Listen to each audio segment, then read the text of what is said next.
क्या आपने कभी सोचा है कि हमारी धरती के अलावा कहीं और भी लाइफ हो सकती है? क्या स्पेस के वास्ट अंधेरे में कोई एलियन सिविलाइजेशन या माइक्रो ऑर्गेनिजम्स छुपे हुए हैं? अगर हाँ, तो वो कहाँ हैं? किसी दूर के प्लेनेट पर या अपने ही सोलर सिस्टम के किसी मून पर? अगर आपको लग रहा है कि ये सिर्फ साइंस फिक्शन का हिस्सा है तो आप गलत हैं। साइंस फिक्शन भी आजकल रियलिटी बन रही है। नासा और दुनिया भर के साइंटिस्ट जाने कहाँ लाइफ ढूंढ रहे हैं। वीनस के आसमान में, मार्स के रेगिस्तान में या जुपिटर के मून पर। क्या हम सच में लाइफ डिस्कवर कर पाएंगे? आइए देखते हैं, मजा आएगा। लाइफ के लिए हमें कुछ बेसिक चीजें चाहिए होती हैं, जैसे पानी, सुटेबल टेम्परेचर और एक स्टेबल एनर्जी सोर्स। और अर्थ पे ये सारे इंग्रेडिएंट्स परफेक्टली अलाइन होते हैं, इसलिए यहाँ लाइफ इतनी फ्लरिश हो पाई है। क्या सिर्फ अर्थ ही परफेक्ट है?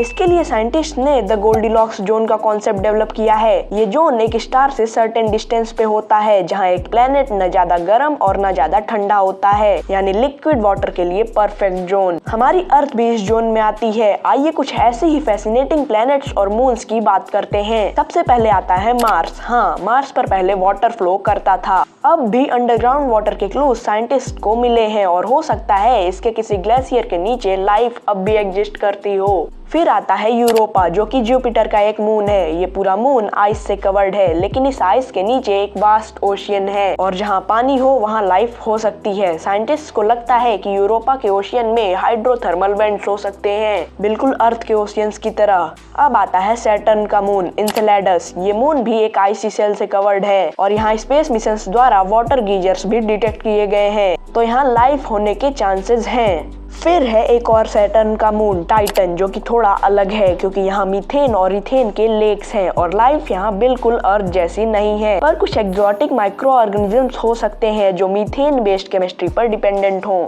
अब बात करते हैं सोलर सिस्टम के बाहर, जहां हमने थाउजेंड्स ऑफ एक्सोप्लैनेट्स डिस्कवर किए हैं। कुछ एक्सोप्लैनेट्स बिल्कुल अर्थ जैसे लगते हैं। एक एग्जांपल है प्रोक्सिमा सेंचुरी बी, जो एक स्टार के हैबिटेबल जोन में ऑर्बिट करता है और बस 4.2 लाइट ईयर से दूर है। एक और है ट्रैपिस्ट 1 सिस्टम, जहां 7 रॉकी प्लैनेट्स हैं, जिनमें से कुछ हैबिटेबल हो सकते हैं। साइंटिस्ट्स अब एडवांस टेलीस्कोप्स का यूज करके इन प्लैनेट्स के एटमॉस्फेयर में ऑक्सीजन, वाटर वेपर और मीथेन जैसी गैसेस डिटेक्ट करने की कोशिश कर रहे हैं। अगर ऐसी गैसेस मिलती हैं तो वो बायो सिग्नेचर्स होंगी, यानी लाइफ के साइन। अब हम इन्हें खोजने के लिए क्या कर रहे हैं?